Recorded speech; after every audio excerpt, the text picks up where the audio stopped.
welcome to the MyWhoosh Sunday Race Club. With 4 race starts, we're going to start with our Category 4 riders, then 3, 2 and 1. Our riders lined up in yellow, that is our Category 1 riders, in green our Category 2, in blue Category 3 and Category 4 in red. Do not be put off because normally we do not see a 2 minute 7 watts per kilo attack out of the start pen. This is course specific. Currently our leader, after having chased him down and passed Ella Vink, is on now. She's on that climb, she's hitting those slopes and she's on her way up here in Category 4. Category 1 now onto the climb, and you can see all 4 categories on the climb. The furthest up that climb, currently Liberty Dalisay. She is our leader on the road at the moment. Red numbers are across the board on this Category 1 race at the moment. They might have recovered into the base of this climb, but the power is now going down. Sanchez is tucked in with the Category 1 riders, and they know they're being caught by a group. They think it's Category 1. They might not know there's Category 2 rider in there. Can she stay with them going through? We're into the final kilometre for Dalisay. We're into the final kilometre now for the chasers behind, who are the leaders in Category 3 and the chasers in Category 4. The gap is 3 seconds, it's 5 seconds, it's yo-yoing as the speeds vary. Bulgarian is coming in Category 3. I've seen 15 watts per kilo come out of her, but Dalisay says she's passed by Bulgarian. Bulgarian has put the massive sprint in. It's Bulgarian who goes over the line. She takes the win.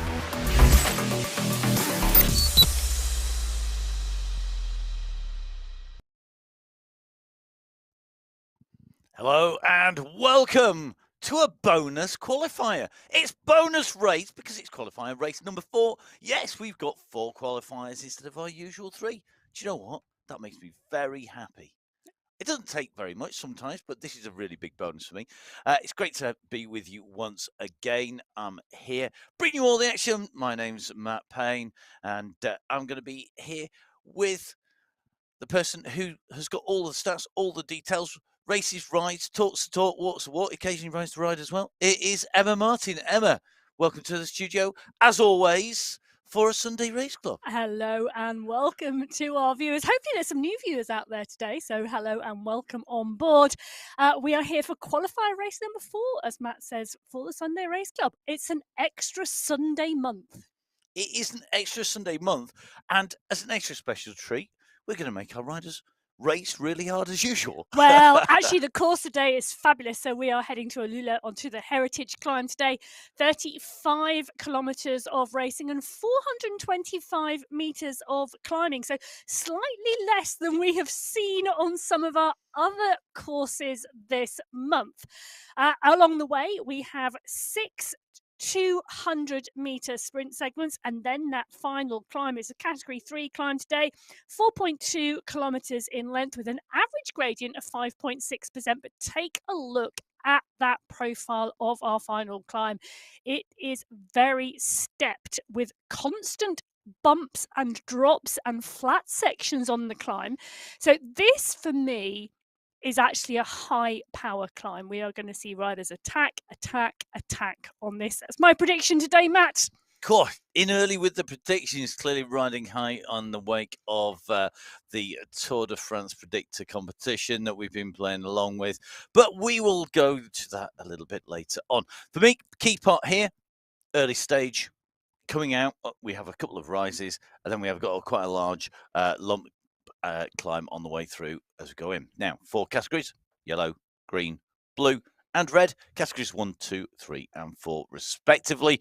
We have 5 minutes between each of our groups, and the first group to go away will be the riders in red. They're our category 4. So when you start off, you go to category 1, which is our level where everybody gets tested out, and then you get allocated down to a category, and that could be staying in category 1, which is the top of the tree, the elite riders. It could be going to category 2, 3 or 4, dependent on your power and how fast you're riding and what your strengths are. It does take some time, and there isn't a fixed length of time to go into those categories because it depends on how much data we have and how reliable the data you're sending us is. So please, guys, make sure you jump on a tune-up Tuesday. Jump in. You could be jumping in and riding with the riders. So here we go into category 4, and It's a great field of Category 4 riders, isn't it, Emma? It is indeed today. So, Category 4 today, 17 riders on start sheets today. And we've had a little bit of movement between categories this week. So, that is good to see people progressing. So, Dallas moves to Category 3 from Category 4. But it should still be a good race. Lytton is here on the start sheets today. Becerra, Vink, Kirchner, Alkabi is here as well. Tanglian and Sarasuk. So, I'm expecting some good racing today. Yeah, I looked down that list and people like Musa Mansouri, Slaman Al-Khabi, as you've mentioned, Ella Fink, who we know is going to be on the attack, Brittany Lytton, Cristobal Grace Paolo, Jackie Juliana. I mean, we've got our regulars and we've got one or two new names in there as well. So I think it's going to be really interesting to see who is going to go out and about. So let's see how this is going to run. Let's get going. Yeah, let's get going indeed. As the clock ticks down, we're in with Kirchner at the moment, and away go our Category 4 riders. This is the MyWhoosh Sunday Race Club. It's qualifier race number 4 in July, and Category 4 is away. So as Isabella Giraldo leads the group out, we've got a group of Category 4 riders cleanly out of the start pen and on to the course. And this course is a stepped ascent to begin with. Once we've done our initial few 100 meters into the first K, we start to do the rising up. It is long steps to start off with. Little rise, a big long tread that you actually would stand on if it was, you could imagine in your head a set of stairs.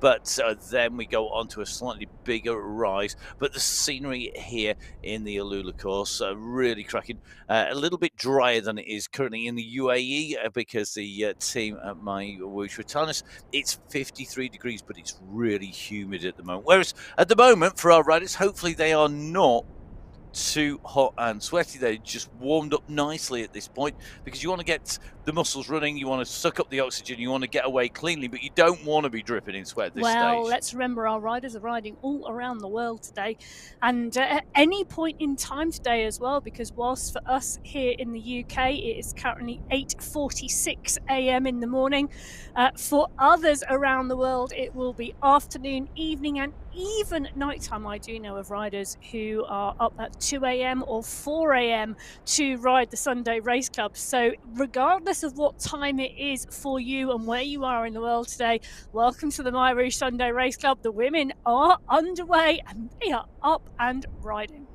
They are indeed, and interesting to see such a smooth start to this race. I mean, sometimes we see an absolutely banzai full-on attack out from the gun, but a smoother, calmer start. Why do you think that is, Emma? Well, I think we are qualifier race number 4. So I think a large number of riders will have already qualified, and you can see that by the number of riders started today. So we had 17 riders on our start sheets today, but only 8 riders taking to the bike today in Category 4, which is interesting in itself. Or should I say 9? Have I miscounted? But that's interesting in itself. But this is a steady start. Now, this particular course, there is not a huge amount of climbing until you get to that final climb. There are a couple of attack points along the way. There are some steady climbs along the way, but nothing really steep until we get to that final climb. So it's going to be interesting, I think, today with the smaller peloton than we were expecting, how they're going to ride. And I think once we've seen all of our groups set off, our Category 4, 3, 2 and 1, we can have a good idea whether this is specific to this race category and the particular mix of riders in this category, or whether it's across the race. And maybe there'll be a little bit of discussion, you never know, later on about what affects how the racing is and how that goes. So with 3 minutes of riding on the clock, we're over the 1.5 kilometer marker, heading in towards 2K for our Category 4 riders in the red. Keep an eye on them. They're on the right of your screen at the moment. We'll be back with them shortly. But in the blue, it is our Category 3 riders. Now, our Category 3 riders are the next step up. So they're the riders with a little bit more power, a little bit better power to weight ratio, maybe. It could be the riders who can sprint better. There's a whole load of metrics that go into assessing what category a rider goes into. Just in with Aileen Francisco de Silva, one of our riders in Category 3. Take us through some of the rest of the race field, Emma. Yeah, 15 riders on the start sheets today, and it's looking like there's 15 riders down there in the start pen as well. So Montoya is here coking. Dalasay come up from Category 4. De Silva, as you mentioned, Matt, Mabin Alzat is here. So is Pelagio, Ospina and Lenore. So looking forward to some really good racing. Yeah, I mean, we've got Golden Light in here, one of our real regulars on the MyWhoosh Sunday Race Club. And John Hadlock in there, a rider who we've seen really putting in some great performances. I'm really looking forward to this. I think each of these categories becomes more and more competitive as time goes by, and that is really good to see. And with the addition of Liberty Dalasay, who's been so strong in Category 4, I'm loving the fact that the riders are moving up. Well, and Carla Lenore as well. So here we go. Let's take a check on how the riders get on once they're out on the course. Category 3, winding up, and here we go. It's the start of qualifier race number 4 for our Category 3 riders. They make their way out from the pen. They take that left-hand turn and then a tight right-hand turn, almost a chicane, as they go out, and a little bit more stretch initially on here as we come out from the pens, as the power is put down in this group. And I do think here, Emma, we're going to see riders getting the feel for how the group rides in Category 3. Dalasay and Lenore, because they've moved up, they don't necessarily know quite how hard to go here. Well, they don't.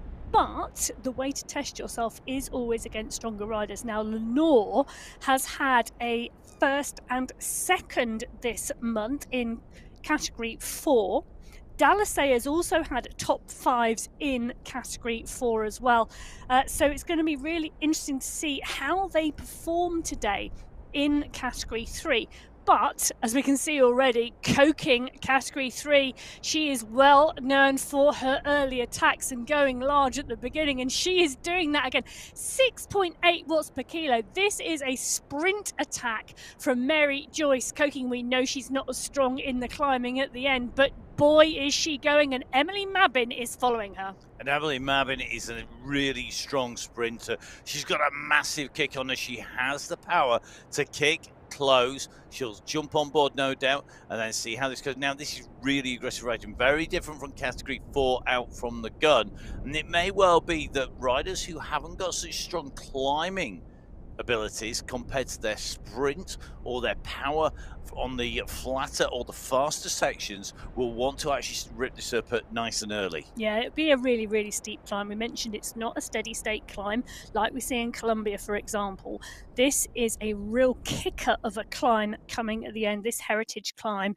It really does test our riders, and it's a specific type of climbing as well. So coking heading out early from the gun, and the riders who want to break the climber's legs will be doing this attacking style of riding today. It's going to be really interesting to see what happens in Category 2 and Category 1, because it's not a long climb. It's 4 kilometres. So just a 4-kilometre climb, I think we're going to see some strong attacking from these higher categories today. Well, we will have to see. So we've got both our categories that are away out on the course. So Category 4 on the right of your screen in red, Category 3 on the left-hand side of your screen in the blue. These are our 2 categories on the move. At the moment, they are separated by about 2.2 kilometres on the course, both travelling along on what is essentially a flat section of course. And you might think, well, it's only 0.2 difference between them, but that does make a difference to the riders and the feel of the bike. It's not numb. You don't suddenly magically find you've got to go to 25% before your legs start feeling the climbs on MyWhoosh. Every little change in gradient does make a difference in terms of the feel on your turbo trainer or your smart trainer that you're riding on. So it's very realistic, just like you would find if you were riding on the road. Yeah, and our Category 4 riders on the right-hand side of your screen are about to come into the base of that first main climb. I mean, we mentioned there was some stepped climbing on this course. This, as you can see, the top right-hand corner of your screen, that's more of a satellite navigation image, and this is a really good one to see the dynamic of what's happening in the racing. It is indeed. So, as our riders in Category 4 hit the base of that climb, they're going to be the first of the riders up at the ascent. It's not a categorized climb, but it will take us up to our green path sprint. You can see our Category 2 riders are down on the start pen. Our next category to go, remember, 5 minutes between each category. And as we move in to the 1 minute to go marker, big field of riders here, Emma, and some really strong riders. Oh, indeed. 23 riders on the start sheets today, Matt. Jenny Sanchez is here, hot from her win last week. Quintero, Hermansen, Acevedo, Daniel Miller, Walkenhurst, Barragan, Carmona, Ochoa, Embring, Paraglego, Zimmerman. It is absolutely a stacked category to field today. It is, and I think we've got to look at this in terms of Category 2 is like many of the step down, the first step from those elites. It is the one where things are really, really competitive. Everybody's really, really fired up and really enthusiastic and less cynical in some ways. Let's see if that plays out on the course. It is time to get racing. So we're in with Julia Walkenhurst as the gun goes, and away go our Category 2 riders. They're in the green jerseys and they are up and out of the start pen cleanly, all together with a good pace coming on the front at the moment. So Jenny Daniel leading them out, Elena Lopez into Lopez just rolling through to the front. And this is a steady start out the start pens today for these riders. We're seeing the entire pack come out cleanly. We are indeed. So the riders are up and away. Here we go out on to the course. They are moving smooth. And which will it be? Will it be our Category 4 riders bunch rollout? Will it be the Category 3 mad attack from the word go? Well, let's have a look. We're currently on this little roll down, very hard to attack from here, but it's a great way to roll that momentum through. Look for somebody coming ideally from the back of the group to the front, using the draft of the group to accelerate up and through and really catapult themselves clear of that group. You can see at the moment, though, the churn that move through as the riders take the draft, then hit the front, and then the draft takes its effect. The riders then roll around the back, looking more like Category 4 than Category 3 at the moment. Well, or even Category 2, because this is an exceptionally steady start and nobody wants to be on the front, which is why we're seeing that churn at the moment, because a steady pace from the riders is meaning riders from the back are snowballing over the top and then coming off the power and then trying to modulate to sit in the middle of the pack to take the benefit of the draft. But the thing is, we've got 23 riders all trying to do the same thing at the moment, and that is what is causing that churn around the front and the constant change of rider on the front of the pack. At the moment, we're in with Lisa Hermansen, absolutely bob on in the middle of that pack. Now you can see we've talked about the top right hand corner of your screen. The top left hand corner of your screen gives the riders data.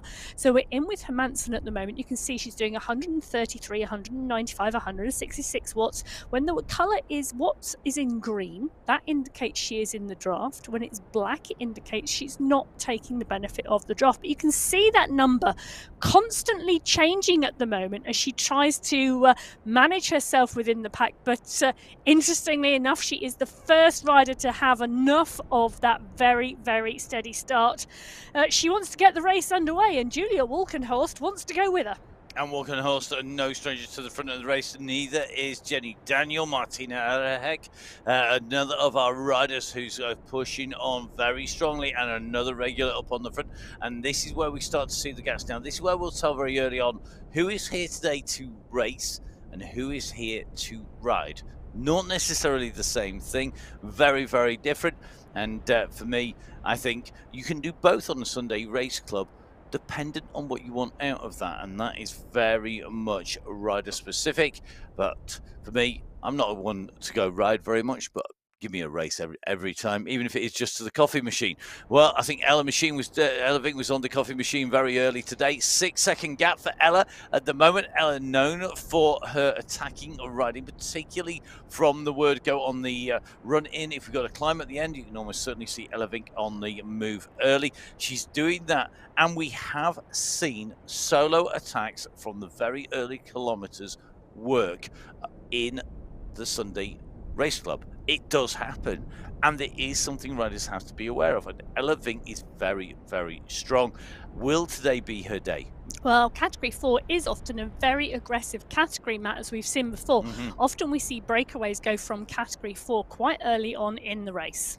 Well, let's see if that continues. We've got some really interesting riding going on in all three categories on the road. But the next category is category 1, our biggest race field of the day, containing our riders who are in category 1 by right, and those people just joining.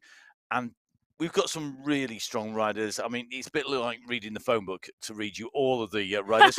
Pick out a few. We're here, not going Emma. to. 37 riders in category 1 in the yellow jerseys on the start sheets today. Bardaskaya is here, Osorio is here, Olsen, Bjarhed, Manshandi, Daniela Marin, who's been riding very well this month, Catherine Fua is here, Quevedo is here, Menendez, who took that phenomenal win last week from that very, very early attack. Giraldo is here as well. So should be some good racing again today. And I think this is going to suit somebody with a big kick, with some sprint and recovery. Who's going to be able to sprint off the line? It's time to get our final category underway in our women's race. Qualifier race number 4. Here we go. Last chance to qualify. Last chance to get 2 verified rides in to get yourself in to our finals. It's time to make it count. This is it. No more rehearsals. Time to show us what they're made of. And look at this, already seen a number of riders being dispatched off the back of the group from the start. And we are seeing some very quick moving across the road at the moment. We're up to 35 kilometers an hour already in the middle of this pack, just seeing speeds up to 40 as riders move through, and that is really doing some damage. Another split occurring in the middle of this group. You can see that top right hand side of your screen. It's going to be a good one. Yeah, it is indeed going to be a good one today, because the category 1 riders are up and out of the start pen. And as Matt says, take a look at that top right hand corner of your screen. We've got a couple of riders now pushing to try and get back on to that leading group, but it is moving away. So category 1 already causing trouble on the category, because we're not even 1 kilometre into this race and we've got 3 different groups on the road already. I love it. I love it when the riders suddenly go, do you know what? Let's go for it today. Let's get it done nice and early. Let's see if we can catch somebody out who's maybe not quite as on the ball, maybe didn't warm up quite to the level that they need to. And we do have to remember, of course, that there are new riders in who maybe haven't got the same level of experience as some of our category 1 riders. If you are a rider at the moment just waiting for allocation into a category, keep riding, find a group, get some draft, work together with somebody. It will always pay off, particularly on this course, until you hit that climb. And on the climb, still having that rider with you on some of those dips and descents will make a difference. So it does pay to be with another rider out there and slowing down to pick them up. Very difficult to go solo, but as you can see, whilst category 1 are at 1 kilometre covered, we've got Ella Vink at 8.5 kilometres, and she is solo. So is Mary Joyce Cokin. So categories 3 and 4, solo race leaders trying to open up a gap. In categories 2 and category 1, bigger packs of riders at the moment still chasing. Really interesting split there. Yeah, it is indeed. So taking a look at those screens at the moment, we've got 2 lots of very different styles of racing going on, haven't we? One big pack there still in category 2. And we've got attacking going on in category 3 and category 4. And very interesting that as they go over the top of the climb, Vink is still clear. Now, in category 3, you've got the riders that have just come together there. Mabin and Cokin, the 2 riders who are clear at the front, are still together. And Mabin has gone to the back of Cokin. So really, really interesting mix in these riders and how they are playing this race at the moment. And it's that first climb. It's that first main climb on the course that they're taking the opportunity to attack. And they need to use this because we have some great prizes at stake here on MyWhoosh across all of our race categories, from category 1 to category 4. And of course, being our qualifiers, these are individual classifications. So you can see that in category 4, we have 2,160 AED. up for grabs, and that is for first prize in the race. Now, this is once your results have been verified, of course. So at the moment we are live, we'll go to an unofficial race result until the results are verified. When they are, then you can see the prize money. Next week, we have our monthly team classification coming in as well, 10,800 AED. So over the course of the next week, when you enter, please, guys, talk to each other, get your team sorted out. There is prize money to be had. Please don't leave it sitting in the bank account. We want it in yours. We want to give this away, to give this to people who are out there earning it in their teams. So make sure you get your teams in there. If in doubt, go on to MyWhoosh Indoor Cycling online and get your teams. Now, this isn't all we're giving away, is it, Emma? No, so all 4 categories, prizes down to 5th place in the individual classification today, and you can see in category 3 the development of that prize money. So first place today in category 3, 3,600 AED. Now prize money the same for the men's and the women's racing, and as you can see there, exactly the same as in category 3, the monthly final and individual classification and the team's classification, but this time 18,000 AED for category 3, first place in the team's classification next week. That's approximately 2,000 sterling, if my memory serves me correctly, but we'll do some quick maths and get that across to you. Emma's very busy working now. She's shaking her head at me. She knows my maths is rubbish. Now, let's go on to category 2. Next step up, 6,000 for first, 4,800 for second, 3,600 for third, 2,400 for fourth, and 1,200 AED. That's Durham for 5th place. You can do the calculation to wherever you are. So if you work in Timbuktu shekels, then you can work that out. If you're in sterling, 18,000, which is second prize in our team competition. So first prize in category 3 in the team's competition next week is second prize in the category 2. 18,000 AED in sterling GBP. As of today's exchange rate, 3,800 and something pounds. 3,800 and something pounds. Okay, that's a nice, accurate number. We'll love it. Okay, let's go to category 1. Now, category 1, this is the top of the tree. This is the fastest of our race categories. 10,000 AED, which is 2,286 sterling, if I remember correctly from last week. There you go, that's a test of my memory. And just as importantly, 50,000 for the team win. You can see why this matters. And if you think that 5th place is the smallest prize fund today, that is 2,000 AED. Emma's going to do some quick maths now. That's the most unsubtle hint ever. 5th place today in sterling, if you are working sterling, is £423.56, if you would like it exactly. There you go. That's to the penny, and that is based on current Google conversion. So do your own conversion and work it out where you are. And remember, of course, it has to be verified. And verification is a very important part of that process, and we'll talk about that a little bit later on, because our category 1 riders are about to hit the base of the big climb. The first climb here, it's not categorized, but it is decisive. We have seen it is where the differences in power to weight ratio are critical, as well as riding style and riding ability and what suits you. Well, interesting, it's Quevedo and Menendez who are coming to the fore in the group at the moment, because I think this course really suits both of those riders, but they're being marked well and truly by the rest of the pack. No one wanting those 2 particular riders to come to the front, and this is a steady pace at the moment from this group at the moment. And Santiago just rolling to the front there, coming immediately off the power, 0.6 watts per kilo, to make sure she jumps back into the bunch. So no one really wanting to come to the front of this group at the moment. They are actually all fighting to stay in the draft. So interesting riding at the moment from category 1, very conservative, very much trying to be in the draft, but not everybody can have the draft. Someone has got to be out on the front, but today no one wants that at the moment. As we come into the base of the first climb now, you can see from that top right hand corner the gradient, the little yellow box at the moment, currently at 2.4. That is the gradient under the wheels of our riders, heading north as we start to see it creep towards 3%.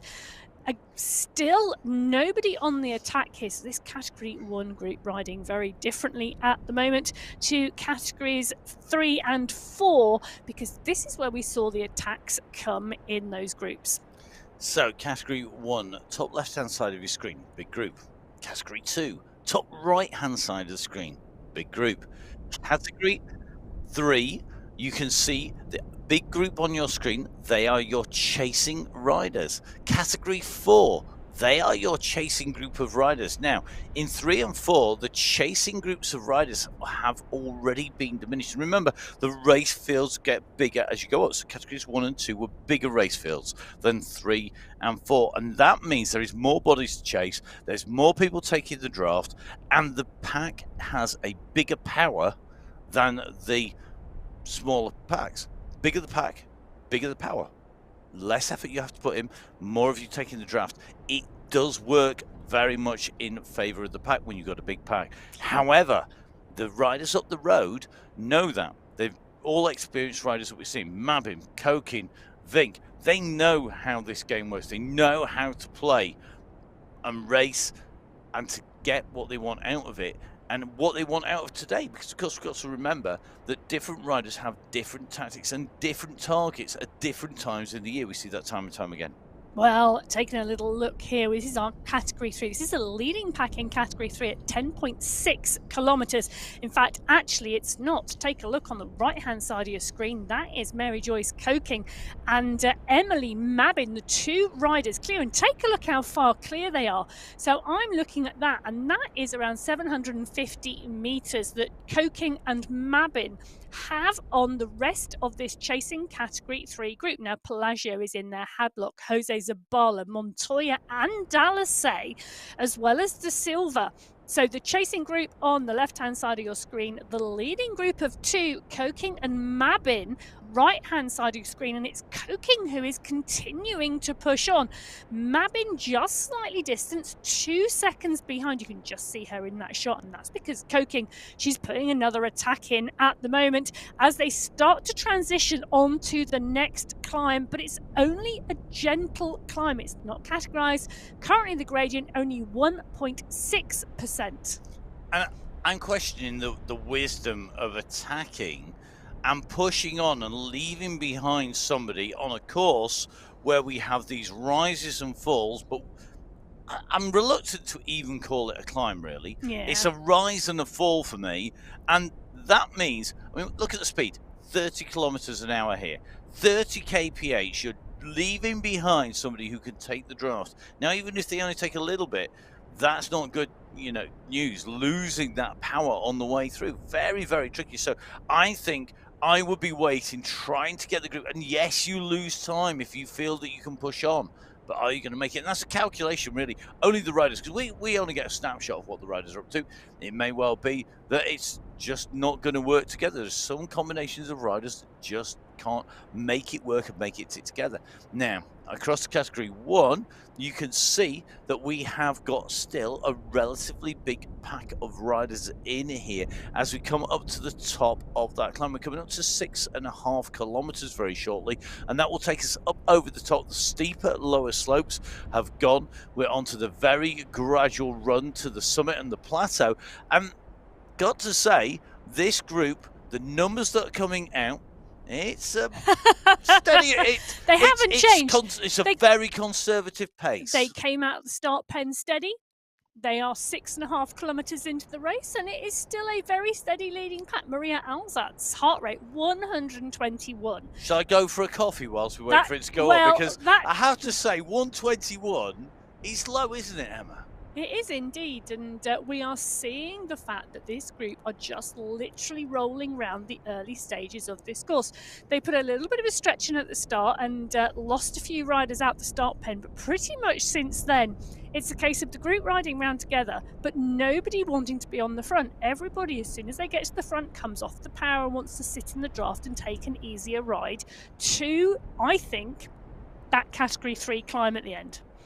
Well, yes, but that's very dangerous. You can hear the hesitation in my voice. That is such a dangerous tactic in category 1, and I think for the reasons that we have those riders like you've described, people like Cavado and co. And look at this.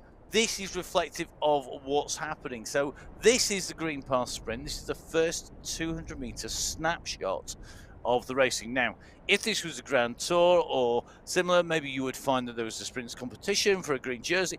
You would find that these were absolutely critical. If it's the MyWhoosh Championship, it would be critical for the riders to know where they are on the screens.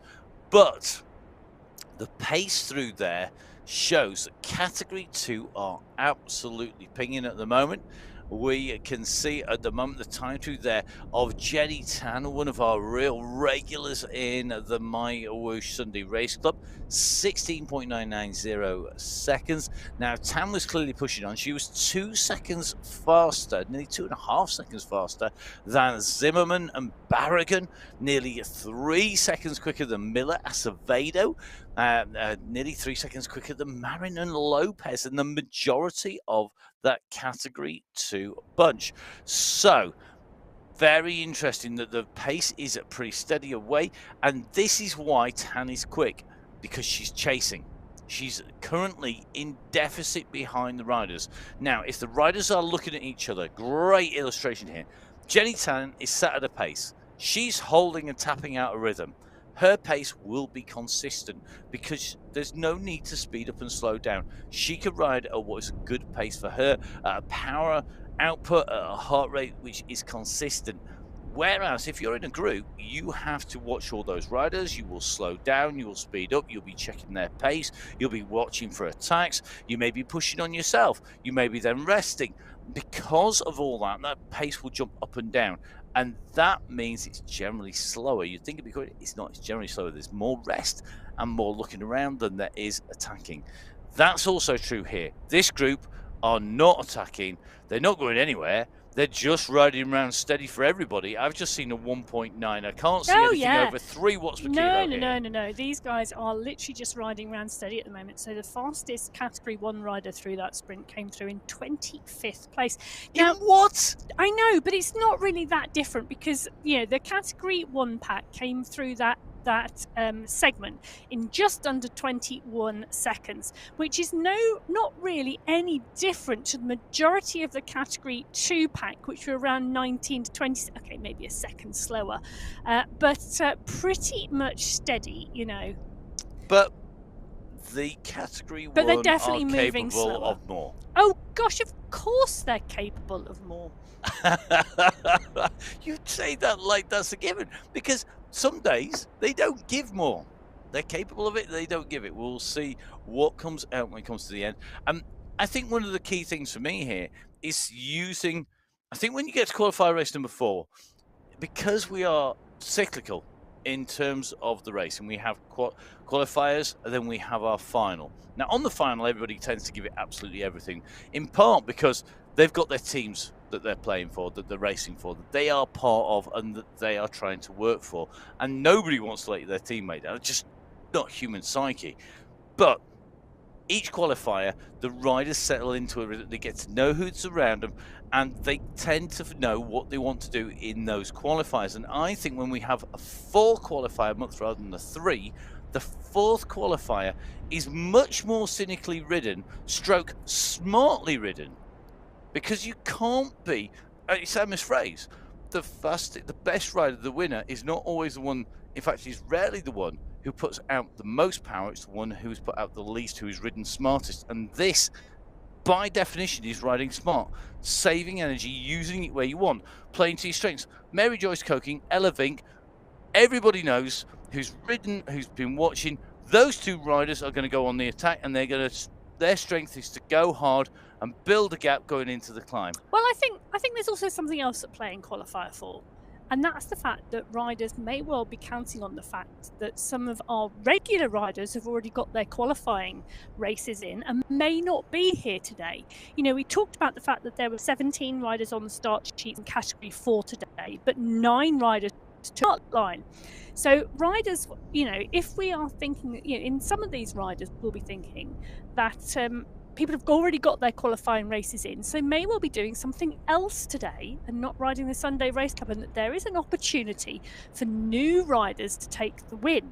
I think, and the other thing that happens as well is that there's some people will be thinking, do you know what? I'm going to just put in a steady ride today. I'm going to get a ride in the bank. I want to go for a ride. I want to go ride on here. I want to go ride on MyWhoosh, and I want to ride, but I'm not up for racing. Now I've done a massive training block all week. I need some rest. Well, I'll tell you who is up for racing, and that is Ella Vink today, because she has gone hard and fast off of that Category 4 race, and she is still in the lead, 18 kilometres. So she is 7.25 kilometres down the road. She is leading this race at the moment. She is the leader on the road. Now, she did indeed start 15 minutes before this Category 1 race field. The question is, will she be the first rider over the line today, or will she get caught by another Category 4 rider, or indeed any of our other categories? Only time is going to tell. I know. I'm going to put my preferences. I like attacking riders. I like people who go for it. And this is really crazy because I know in my head when I've raced, the best thing to do is be smart, hide, don't go too hard, only go where it counts, all those usual things. But what do I love watching? I love watching riders having a go, being aggressive, attacking. I mean, it's the same in the Tour. We've just seen the Tour de France for the men. That's going to finish on the Champs-Elysees. Tadej Pogacar and Adam Yates currently sitting in second and third place in there for the UAE Emirates team, sponsored by MyWhoosh, of course. We're about to see the start today of the Tour de France Femme.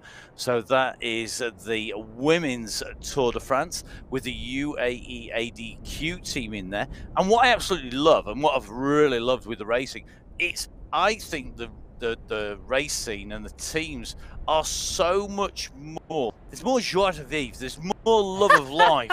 There's more.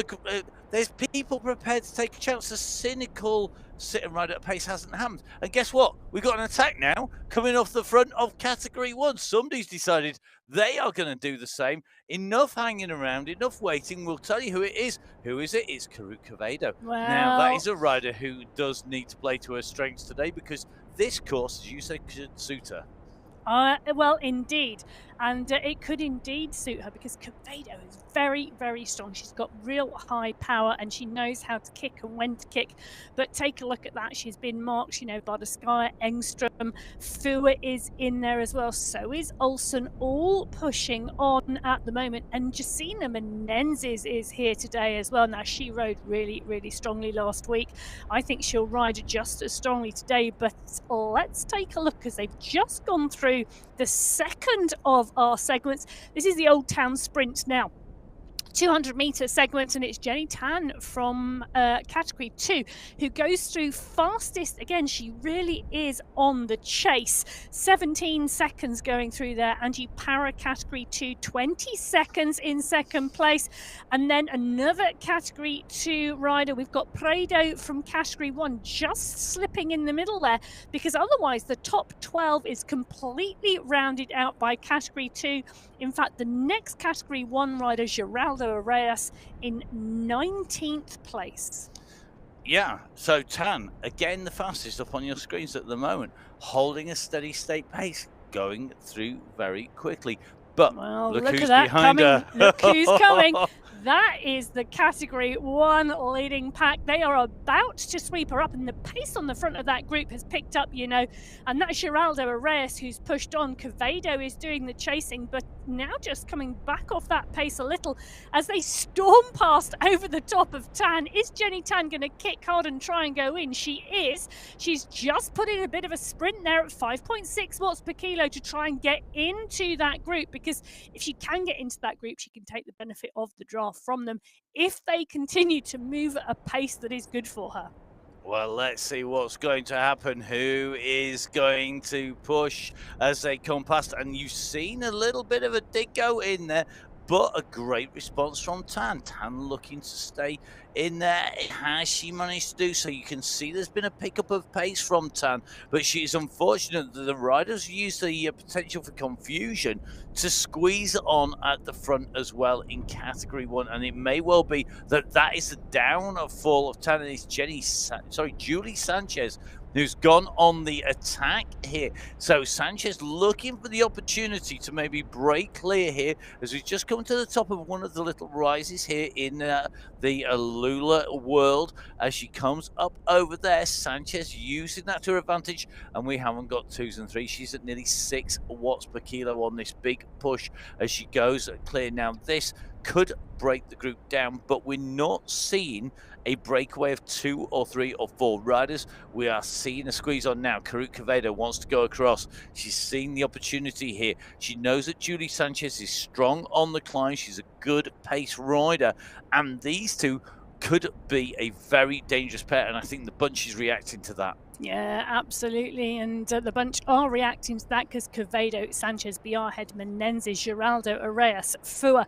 The watts are going down, you know. We're now sitting around 5 watts per kilo as they are really pushing and stretching this group, and the group now being towed back as Sanchez and Quevedo come back off the power and the group all coming back together. Now, really interesting to see we've got new riders joining this group today. We've got Prado in here. We've got Smithers in here, McAlpine. Now, Wendy McAlpine, an ex-pro triathlete. You know, she was a world-level pro athlete in the earlier 2000s. Prado, she's currently the national road race and time trial champion of the Philippines. So great to see new riders coming into the Sunday Race Club, but strong riders joining this group. And Prado had the fastest time in Category 1 in the last sprint as well. And that shows that she's there and able to react and able to move. She's in this group. It's not like she got it with like Tannhaus by riding a really fast, consistent pace. She's in the group. She's having to react, and she's doing that at the moment. But if you're a national road race champion, I don't care where you're from, you have got to be made of tough stuff, and you've got to be able to react and sprint. That's part of the deal when you ride in a bunch. And German Prado at the moment just up at the front, in with this leading pack. It is a select group. Remember, we had our biggest race field starting in Category 1. These are the contenders that are left now up on the front of this group. It contains Prado, one of our newer riders, but it also contains some of our riders who are much more experienced on the platform and regular riders. Now, we're just going to take a quick chase across to Elena Lopez.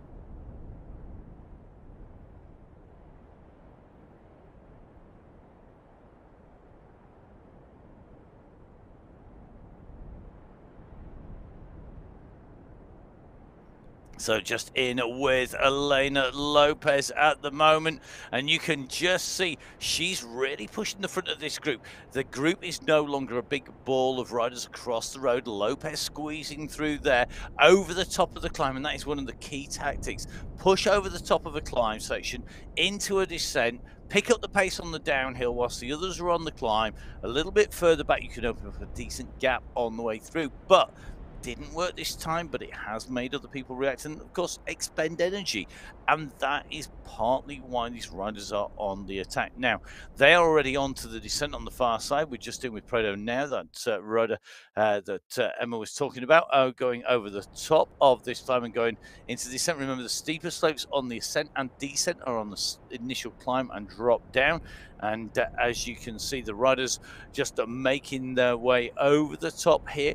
It's a select group of riders, and at the moment we've seen a little bit of a backing off. It's dropping down to nearer the 3 watts per kilo marker, and those watts per kilo really indicative. Now, the watts per kilo, something that is always up on the MyWhoosh platform, is the power to weight ratio of the riders. Really critical number, and you can see that second to a right column on your screen. You'll see the numbers on there vary from 3.1 right the way through to 4.2 watts per kilo, and that is as they put them out through that section. And once again, we have a real mix of Category 1 and Category 2 riders going through in what is basically the same time, because it is done in minutes, seconds, and then it's basically tenths, hundredths, and thousandths of a second behind. So as you can see, that it's 0.179 from Para to Lopez, but it's only 0.395. Well, I'll so tell you something, basically there's only under half a second in 1.7 there. seconds separating the top 40 riders. Hang on, say that again. There's only 1.7 seconds separating the top 40 riders through the Elephant Rock segment.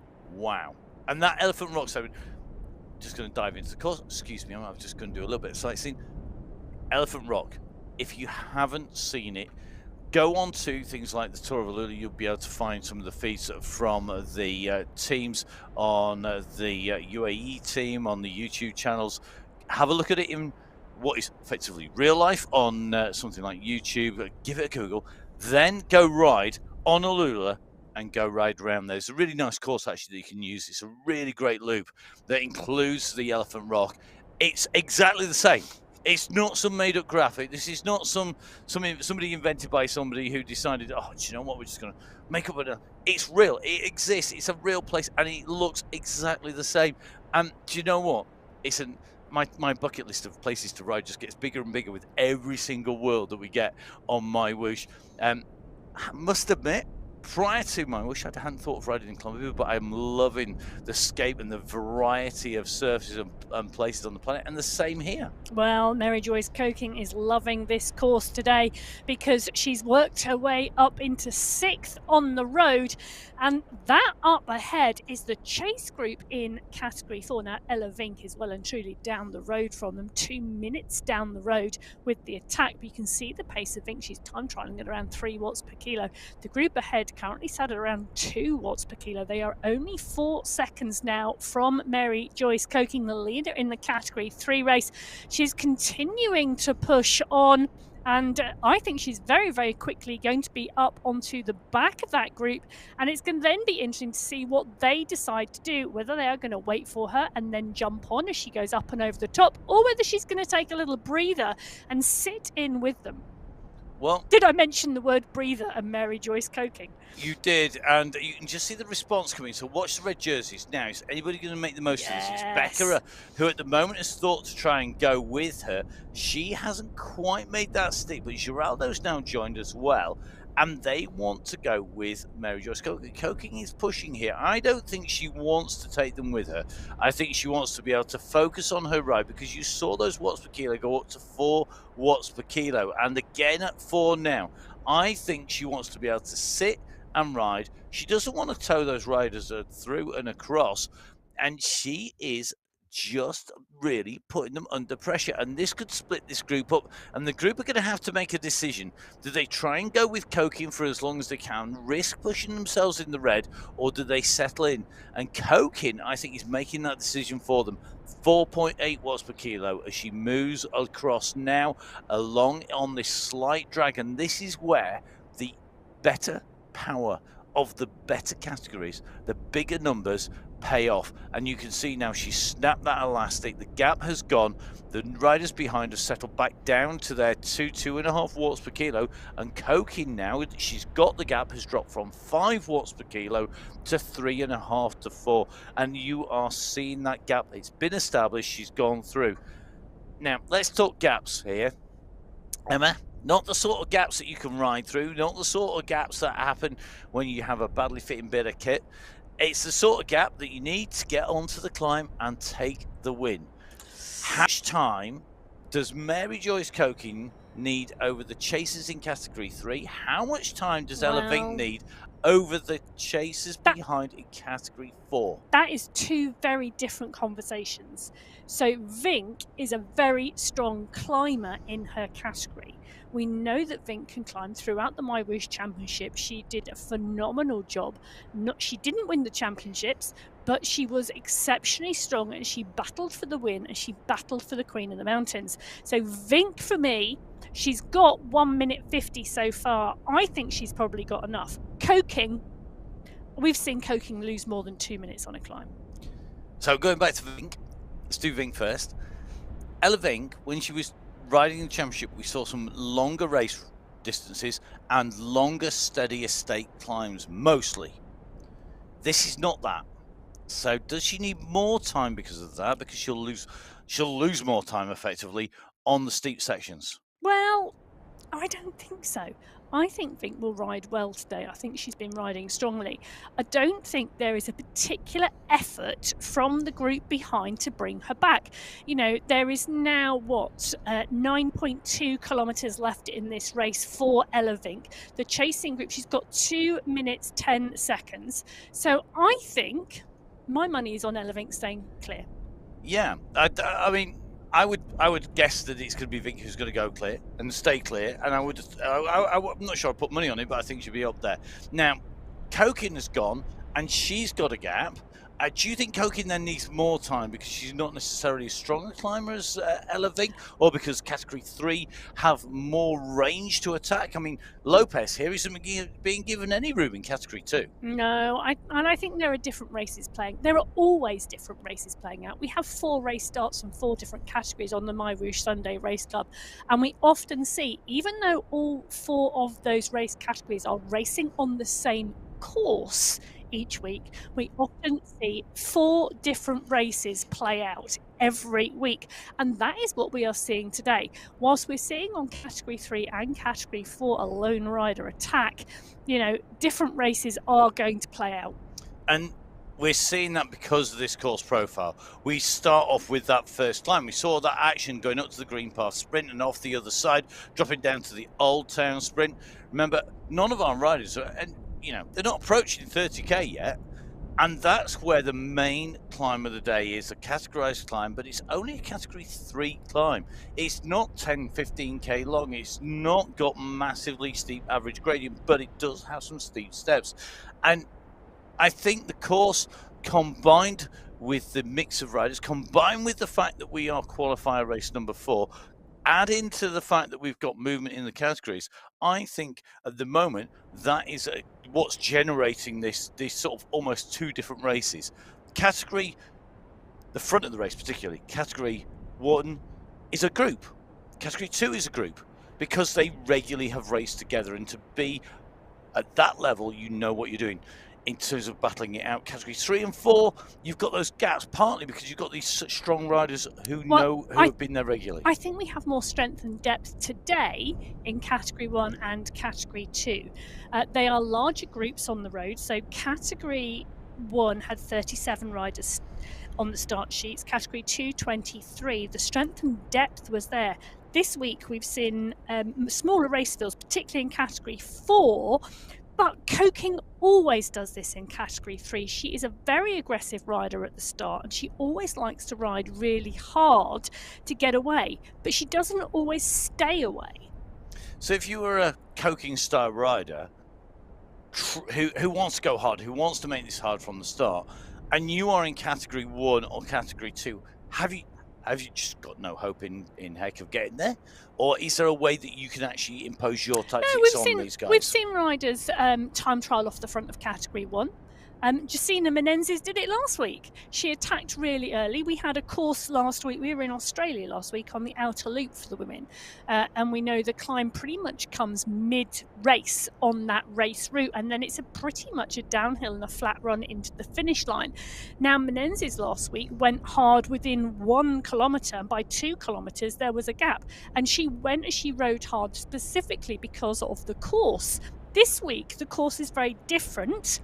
And the group is very different, and she's riding a very different type of race today, because I think in her head, if she utilised the same tactics, I say as she puts a little kick on the front. Thank you very much, Jacina Menendez. Fantastic timing.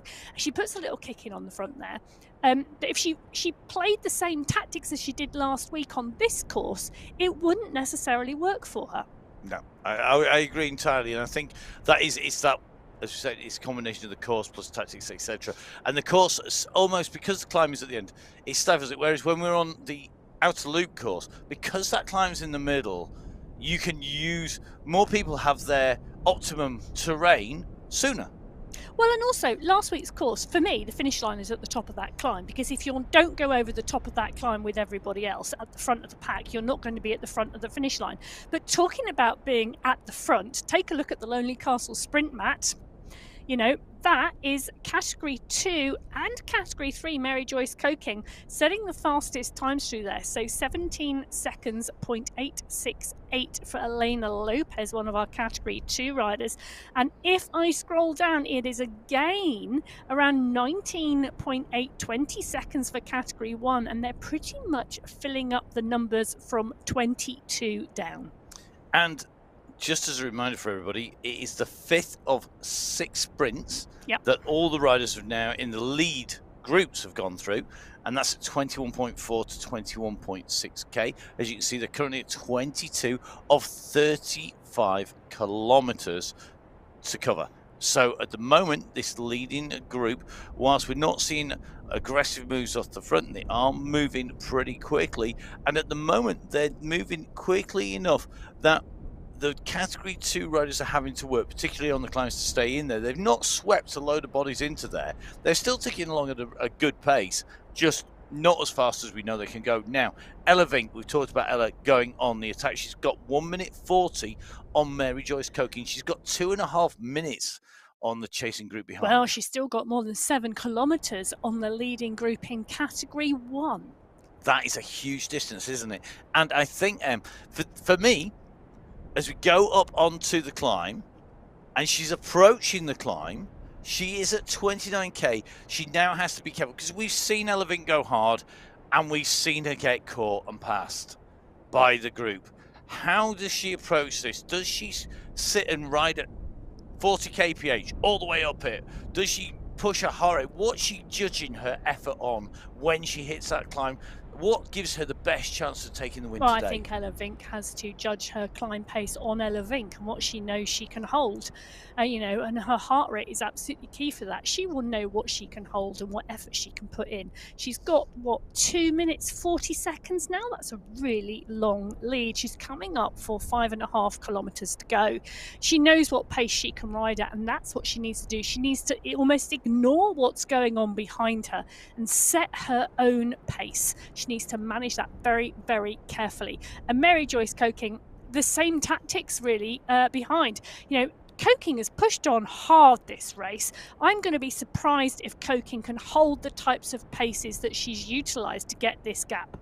But she has got 2.5 minutes to Mabin, and Mabin is a long way. Again, she's got a gap back to the group behind Mabin. So Mabin is in 2nd place. Hadlock is in 3rd place. Now the group with Hadlock and Dallasay, they are at 2.5 minutes. That is a good sized gap to take on there, and you know, it's better than not having a gap.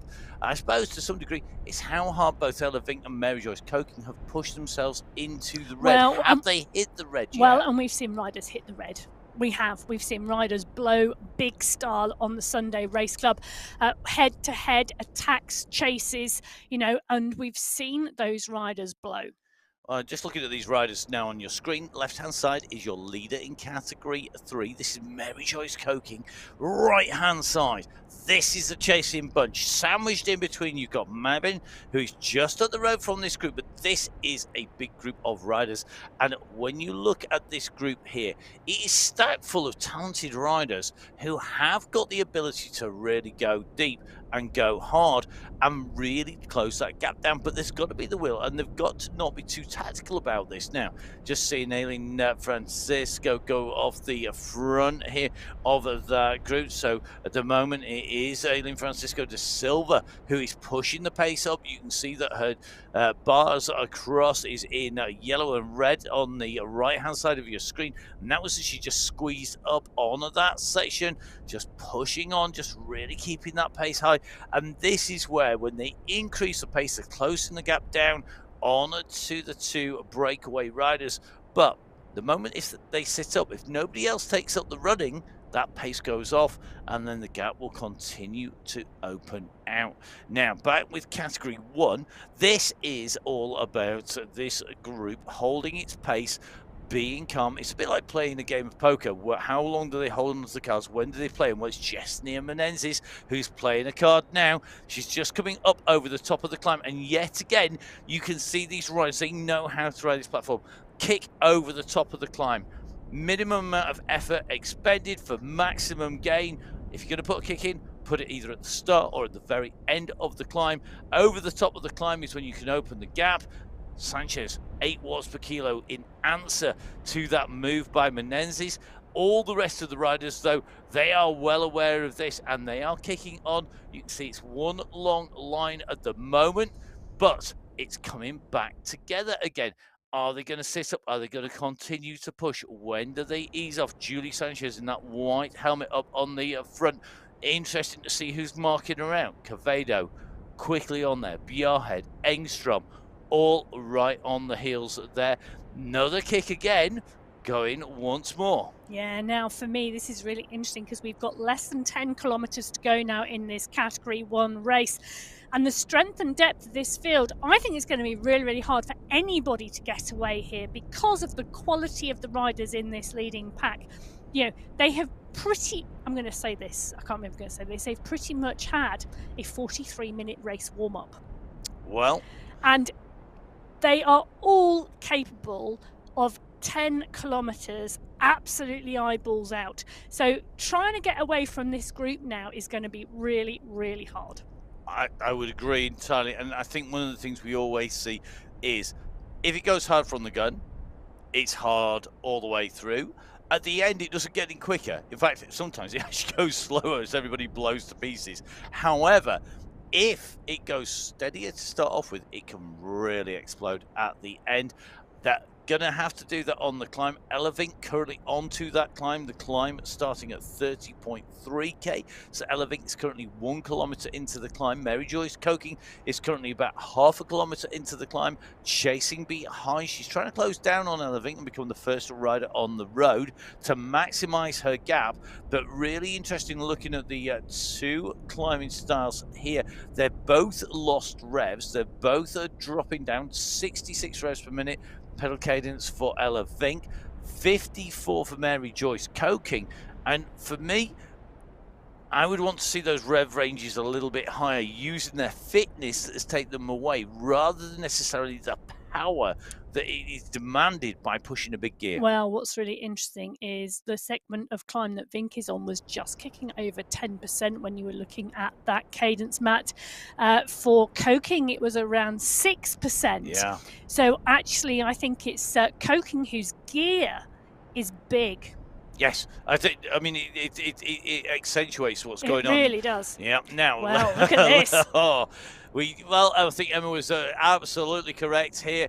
They know that they can do 10k flat out, these riders in Category 1, and that's what we're seeing. We are seeing incredibly aggressive race in comparison to the preceding 25 kilometers, because all of a sudden, everybody's going, you know what, we haven't got that long to sort this out.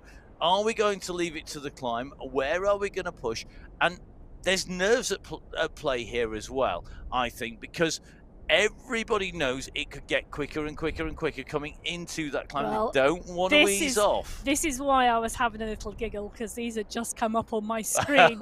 So this is the final sprint segment of the day on this course, this Heritage Climb course, and it is finally our Category 1 pack that have come alive and have set the fastest time through here. So Carvajal setting the time at 15.8 seconds. Quevedo in 2, Manshandi in 3, Olsen, Sanchez, Bjarhed, Santiago, Marin, Enstrom, Castano, Alzat, Geraldo, Areas, Moreno, Prada, Bardescaya, Tejeros, Fua, Menezes. The top 18 in that Category 1 pack before Angie Parra and Kimberly Miller going through in 19.3 and 19.5, heading up the times from Category 2.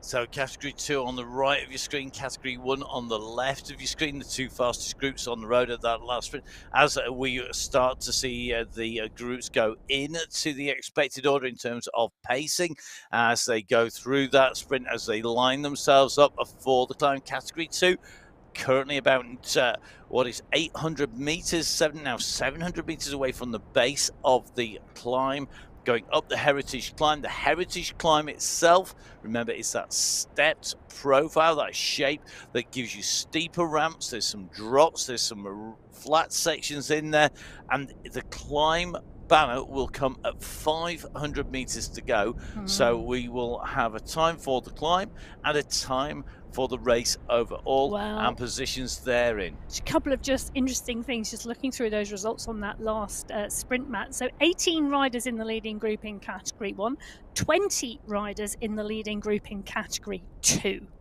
Next to nothing, no difference really, is it? It's a good sized pack going through, and in fact category 2, I think, Emma, have just picked up another rider on the way through, and that is category 3 rider tucked in there as well, and a category 4 rider able to stay with them because they're on the flat. I don't think that's necessarily going to be the case very shortly. You can see on the top right hand side of your screen the course profile as they come up and through. Kimberly Miller there with the quick emote there, the indication where you can tell everybody what you're thinking, what you're up to. It could be a high five, it could be a firing a rocket as we see from the budge, it can be putting the symbol in to spin to take your turn on the front. But as these riders start to really wind up, we're now at 30k. Yeah. This is getting nervy here in category 2. They know they're about to hit the climb. Yeah, and the only way is up. Oh, well, let's see who's going to be Yaz in the plastic population with the #1 hit, who is going to be bombing down out of the top 10 as they make their way up on to the climb. Here we go. We're going to see, will it be that stairway to heaven that will take them to the top, or will they be down on the bottom? Will they be a real Billy No Mates getting dumped out of this group? Let's see who's going to make it. Who is going to be the rider? Will we see Elvis leave the building and go up the top, or will he be working down the chip shop? Here we go. There we go. That's as many 80s hits as I can remember in about 3 seconds. So here we go. On the climb. Come on, guys. This is where you got to make it count. This is where the climbers know that they can push on. Look at this. They're attacking. They're pushing hard as we see the cash being made. Oh, Ella. She's been caught by Mary Joyce Coking. Ella Vick now.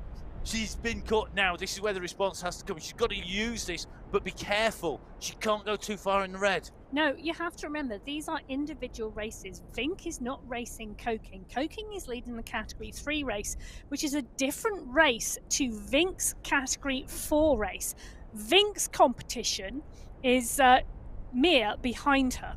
But you know, look at this. You've got Coking. Coking's racing her. You could say she's not. She put a massive kick in there as she went past her. She wants to be the first to the top. It's one thing to use other categories as motivation to catch and tow yourself down the road. But ultimately, they are not racing each other. And Vink is the one who needs to be careful here, because Vink does not want to blow going with Coking and lose the win in the Category 4 race. And that, I guess, is the same issue here for our Category 2 riders. You get somebody attacked, goes harder than, let's say your limit is 5 watts per kilo. You can do 5 watts per kilo. Yeah, no problem. Somebody goes past at 6. You go try and follow them. You might be able to do that for a little while, but you're then in big trouble, because once you go beyond your limit, it takes a lot longer to recover. You've only got one box of matches, and once they are spent, they have gone completely. And that is about energy and energy management up the climb, and knowing what you are capable of doing. As Quintero attacks, Hermansen goes too, as well as Lopez and Cabaratan. Oh, this is, for me now, this is about kicking. Coming back together Look again. at this.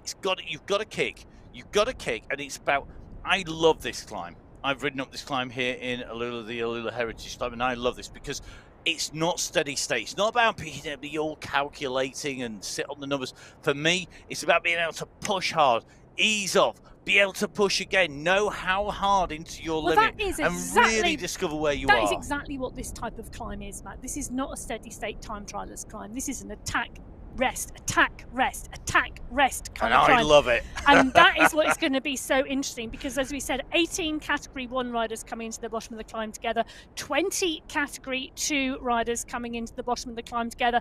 That is a lot of attack and rest. Yeah, let's see who's going to do this now. All of our leaders on to the climb. Vink and Coking at the front in categories 4 and 3. Category 2 attacking each other all over the climb, and Category 1 are in. Who's going to be the first to push? Menenzi, 7.5 watts per kilo as she leads them up into this first section of climb, but this isn't the steepest bit by any stretch of the imagination. Look at the grouping back together again, and then the stretch back out again as Cavado looks to answer the moves here. We are seeing massive numbers. Look at the right-hand side of the screen. Look at the amount of red on there. You know that this is going to be absolutely brutal. Yeah, it is indeed, because this went skyward at 10%. We're now on a downhill section, minus 8%. All of a sudden, utilising that momentum to go skyward again, as we're seeing a little bit of a rolling section here. And I think we're going to see this group come back together again in this moment of recovery before we hit the 12%, 12%, 10%, 9%, 8%. The group is one long line at the moment, and it is Menenzi leading it out at the moment. She's dishing out the pain here to the riders behind. They are able to get back on as it compresses. When they slow at the front, hitting the ascent, the riders further back are still on the descent. They compress. It's a bit like an accordion being squeezed together, then pulled apart, and then compressed together and pulled apart. Eventually, something's going to break. Who's going to be the rider at the front doing the pulling and pushing? Who is going to be the rider at the back who's going to be taken out of contention? 4 category leaders now who are on here. We've got Menenzi really trying to set the race alight and make it hers. Lopez doing the same in category 2. Behind Menenzi in category 1. They're on the top of your screen. On the bottom of your screen are 2 long-time solo leaders are well onto this climb. It's a short climb, as Emma said earlier, and it's showing 3K, I think. I'm just working this out. It's 3K pretty much from the category 1 leader to our category 4 leader. It's a fractionally further to category 3 leader because Coking is in front. Oh my goodness, I tell you something. It's are approaching the last 2.3 kilometres. Thank you, Emma. We are nearly into our last kilometre for Coking here. Yeah, we here are we go. Indeed. There she is, 1K to go. Yeah, and she's, she's crossing that fabulous boardwalk bridge at the moment as she continues to push on. Vink is leading the Category 4 race. She is behind her, but take a look at that. That's the Category 3 chasing pack who have now gone past the Category 4 chasing pack. So Coking, the leader on the road at the moment, Category 3. Vink in 2, leading Category 4. The chasing group of Category 3 then make out the rest of the top 10 on the left-hand side of your screen, coming up for 32 kilometres of racing. This is the Category 1 race field. Well, they are all still together at the moment. Geraldo Arrayas, Alza, Menenzi, Marin, Fua, Sanchez, Moreno, they are all in here. Manshandi, Cavado. It is absolutely still going strong. All of them going strong up this climb at the moment. So we have riders attacking all the way through. Massive moves being made. Menenzi, Arrayas, looks like Marin, Cavado, Moreno, all the expected favourites in here. Fua in here. All these riders are just fighting for position. Now, remember, we have sections of boardwalk. This is the long curving boardwalk lower down. They drop down into this one at pace. A little bit further up as they enter the last kilometre is the long straight section of bridge, of boardwalk bridge that takes them up. It is long, it's straight, and it's absolutely brutal. You can see Coking is coming out towards the other side of this, and it is absolutely critical once they hit these sections that they push on. Now, Coking and Vink at the front, I think they've pretty much maintained their time gaps that they had. Coking at the moment looking like she's still got about 2.5 minutes to the chasers behind. It looks to me like we've got the same for Vink. Now, of course, all this will vary dependent on the terrain. Those time gaps are in real time, but as you can see, Coking at the moment coming up to the end of the climb. She will set the fastest and first time up here.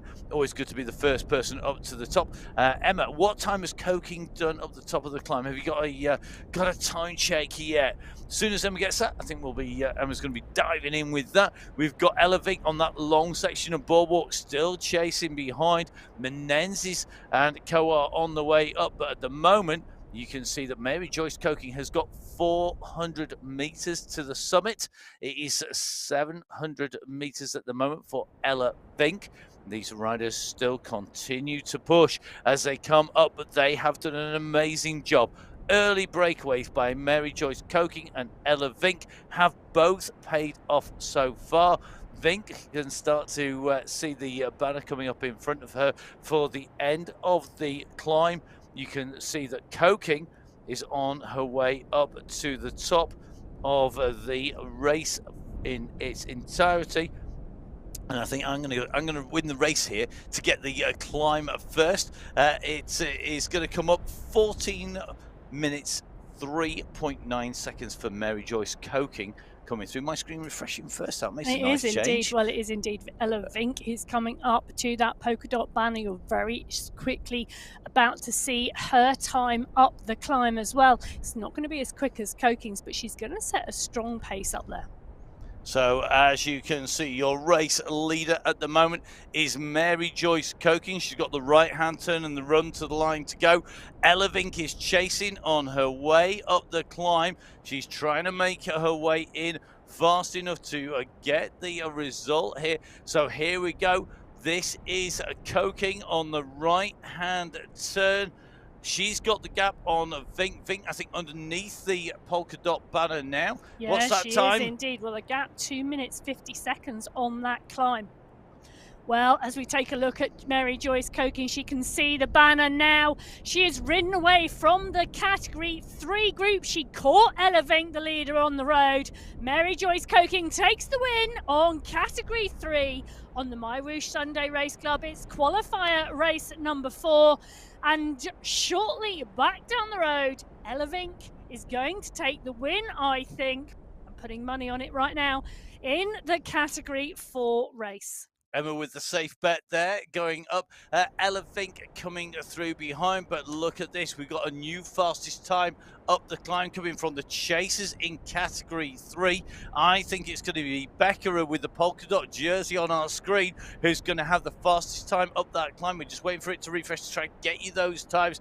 The sections and the segments coming thick and fast at the top of the climb here. You can just see top right-hand side that the gantry is coming. Meanwhile, in Category 1, we maybe have a new fastest time in the progress of being set by Geraldo Arias, who's broken clear of Category 1 riders here. She's got a gap, and that gap is open. So fastest times at the moment on the climb, Emma. Fastest time at the moment, 12 minutes 54 seconds from Becerra, Barco, Ossa and Ospina, chasing hard in that Category 3 race. And for reference, Ella Vink's time on that climb? Ella Vink's time was 16 minutes 54. So 16 for Vink, 54, and then we've got the fastest riders in Category 3, but look at Geraldo Arias, really motoring. She's putting the pedals down at the moment. Quevedo is doing the chasing, and Quevedo is chasing hard.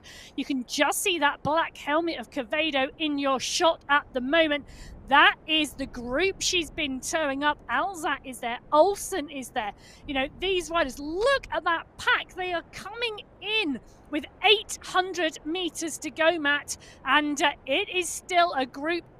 It is an absolute ding-dong in that Category 1 race. A little bit further down the road, this group are going to swing around the corner and see the finish line. So coming up to the finish line, you can see the fight for second and third place in a Category 3. There's going to be a big kick over the top. And look at this. It's going to be Barkawassa in 2. It's going to be Becker in 3.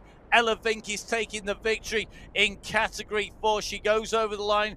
First rider in Category 4. Great ride by Vink to stay clear of the chasers who are working their way up to the top of the climb. We're back down now with Category 1. Don't forget, also on the slopes of Category 2.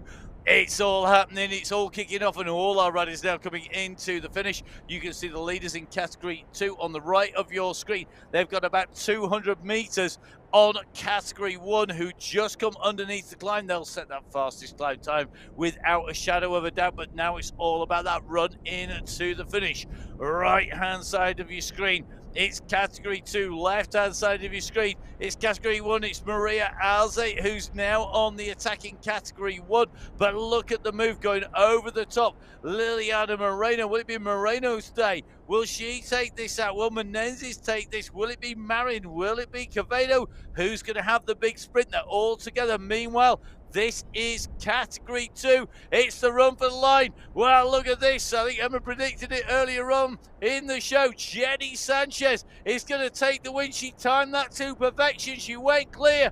It's a win for Sanchez as she comes underneath the line from Lopez. But this is the run for the line in category 1. Well, I'll tell you something. Menezes is the rider who's put the power down, but Sanchez and Moreno are coming. Sanchez is kicking at 13 watts per kilo. She's chasing Menezes, but Menezes is still clear. Can Sanchez catch her? No, she can't. Oh, that was fractions of a second, 0.2 of a second. Jacinia Menezes takes that from Julie Sanchez, from Liliana Moreno, Morgane Olsen, Karub Quevedo, and Daniela Marin. 1.9 of a second separating the top 6 in that category 1 race. Well, your top 3 in category 2, Lopez in 3rd, Agudelo in 2nd, Jenny Sanchez taking the win in category 2. We've seen category 3 being taken by a great ride by Kogan, who took the first over the line. Vink taking the win in category 4. What a fantastic race today, Emma, and what a way to set up the finals of the women's racing. Make sure you tune in for that. In between, please do jump online and give the UA team _ADQ a follow, because they are starting their racing today in the Women's Tour de France. And of course, they're sponsored by MyWhoosh, so we're going to be rooting for them. When I say we, that is, of course, Emma Martin and me, Matt Payne, and from us, from the team at MyWhoosh. Good luck to the women's UAE ADQ team. Make sure you get registered for the finals. And of course, you can always join us in a few minutes for the men's race. So from Emma, from me, from all of the team, stay safe. Have a great time. We'll see you again soon. Goodbye.